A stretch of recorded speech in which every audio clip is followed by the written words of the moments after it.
महाराष्ट्रातील पुढील 4 दिवस हलक्या ते मध्यम पावसाची शक्यता। राजस्थानच्या पूर्व भागात वाऱ्याची चक्रीय स्थिती निर्माण झाल्याने त्याचा महाराष्ट्रावर परिणाम।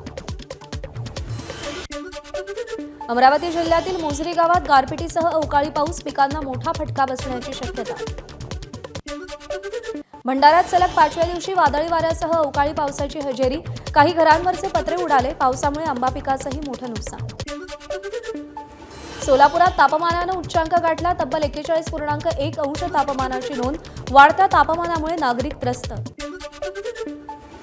ज्यांच्या धोरणामुळे शेतकरी आत्महत्या करतात तेही अतिरेकीच, राजू शेट्टींचं वक्तव्य।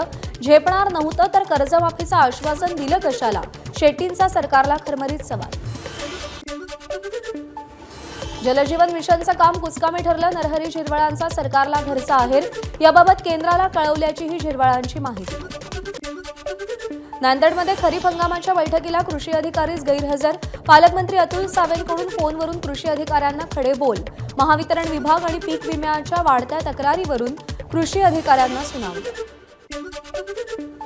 तुळजापूर ड्रग्ज प्रकरणावरून जिल्हा नियोजन समितीच्या बैठकीमध्ये खडाजंगी, खासदार ओमराजे निंबाळकर आणि आमदार राणा जगजितसिंग यांच्यामध्ये शाब्दिक वाद, आरोपी कोणाच्या संपर्कात होते तपासा, निंबाळकरांची मागणी। एबीपी माझा, उघडा डोळे बघा नीट।